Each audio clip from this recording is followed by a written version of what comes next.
Hello everyone and welcome to our module on child abuse and neglect. Let's start by talking about infant deprivation. Normal human development requires human interaction. Babies need more than just food and shelter. They need to interact with humans or the brain won't develop normally. So the term used to describe what babies need is attachment. Attachment means a child or a baby being repeatedly comforted and cared for. The caregiver consistently meets the child's needs, and the caregiver provides the baby with warm, consistent, loving attention.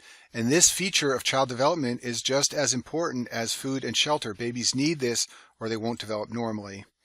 If there's a lack of attachment in a baby's life, this will lead to adverse effects on the child. First of all, children that aren't nurtured will fail to thrive. They won't grow normally. They won't develop normally. And later in life, they will lack social skills. And in extreme cases, this has been described in studies, babies can even die if they are deprived of social interaction. So once again, the key point here is that attachment to a caregiver is critically important for development of a child, arguably just as important as food and shelter. There are two DSM-5 disorders of attachment, and the first one that we'll talk about is called reactive attachment disorder.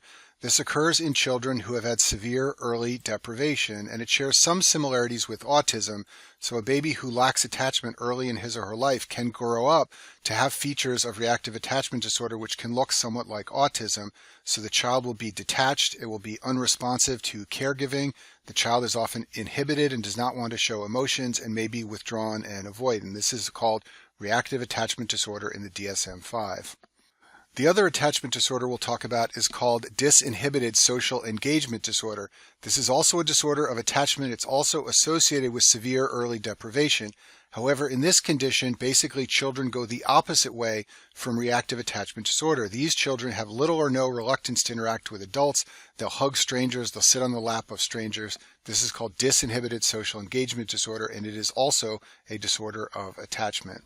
Now let's talk about child maltreatment, and this basically comes in four forms. Some children, unfortunately, are physically abused, some are sexually abused, some are emotionally abused, and lastly, there are some children who are simply neglected. We'll talk about all these in the next few slides. Child abuse is injury to a child by a parent or caregiver, and this commonly affects babies. It's usually children under 1 year of age. If you've ever spent time around a baby, you can know that they cry a lot, they can be hard to console, sometimes they cry during the night and they won't let you sleep, and in the right setting, unfortunately, parents will sometimes abuse these children. The perpetrator is usually the closest family member. Often it's the mother, or it can be the father or someone else like a grandparent who's caring for the baby, and often the child abuse is identified by healthcare providers who then have a responsibility to report what they've seen. Typical histories in child abuse cases are reported minor trauma that leads to major injury. So for example, if the parents say the child just slipped and fall, but there's a major fracture that looks like the child was hit or fell from a very significant height, that's the type of history you can see in child abuse cases.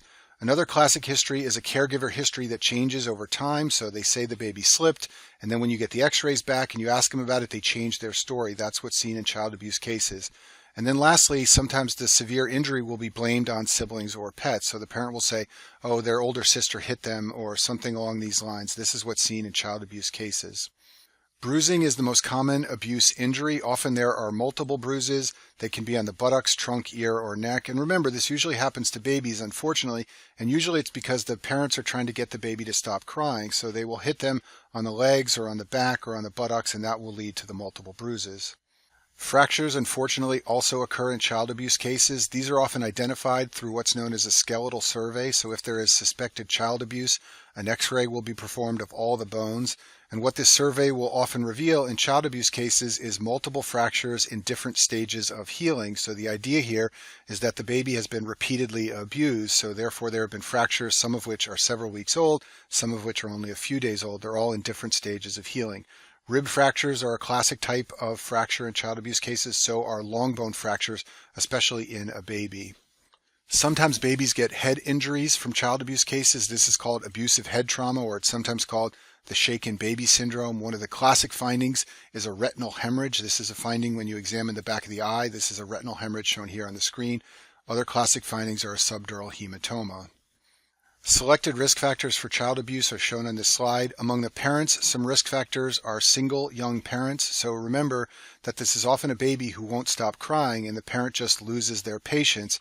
If you're a single parent, if you're a younger parent, this is more likely to occur. Same is true for low parental level of education, if the parent is abusing substances or alcohol, and if the parent has any psychiatric illness. Among the child, risk factors are an unplanned pregnancy. So once again, you may have a parent with a difficult baby that didn't want the baby. It's an unplanned pregnancy. It's an unwanted child. Other risk factors are a baby that has learning disabilities or behavioral problems. Once again, this just makes the child more difficult to manage and makes it more likely that child abuse may occur. Child sexual abuse, unfortunately, also occurs. This usually doesn't happen to babies. This is more common in children who are pre-puberty, usually 9 to 12 years of age. And the perpetrator is usually a male that is known to the child.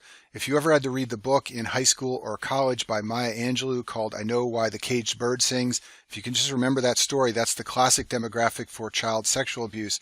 The girl in that story is pre-puberty, and she is abused by a male who is well known to her brother and her mother.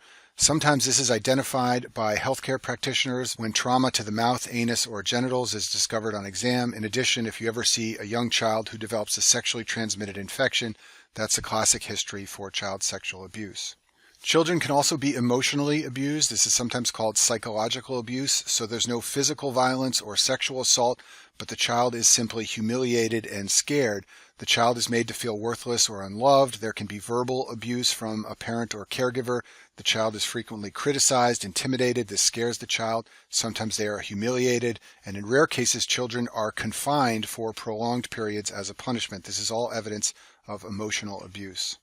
Lastly, we'll talk about child neglect. This is a very common form of child maltreatment. 50% of cases reported to Child Protective Services are for child neglect. So in this situation, what happens is the parents don't physically or sexually or emotionally abuse the child. They just abandon their responsibilities and leave the child to fend for his or herself. So the child will have inadequate food, shelter, supervision, affection. The child can have poor clothing and terrible hygiene.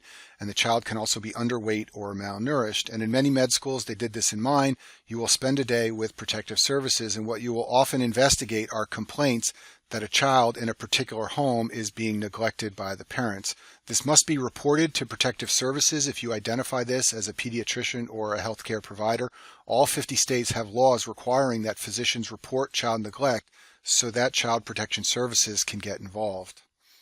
Lastly, we'll talk about the vulnerable child syndrome. This is basically the opposite of child neglect. This is a parent who is excessively worried about their child, and this can have negative consequences on the child where they grow up thinking that they're sick all the time. This is a problem of parental reactions to the child, where the parents believe their child is highly susceptible to disease. The child may have a minor illness or it may not have any illness at all, but the problem here is that the parents keep worrying that something bad is going to happen to the child. And over time, this can lead to an anxiety disorder or some other psychological problem in the child as it grows up in this environment. Risk factors are parents with a difficult conception. So you can imagine that if a couple takes 5 or 6 years to become pregnant, when they finally have that baby, they may be constantly worried that something's going to happen to the baby. This is also associated with parents who have a difficult pregnancy or a postnatal period. If a baby spends 6 months in the NICU after he or she is born, you can imagine that thereafter the parents may always be worried about that child. This is also associated with parental anxiety or depression. And the way it'll be described in a board question is with multiple visits to providers and emergency rooms, often for numerous minor complaints. And if you go into practice in pediatrics, there will be some parents in your practice with this type of situation, and you will get to know them very well because one of the things you'll have to manage is their perceptions about their child and their susceptibility to disease. And that concludes our video on child abuse and neglect.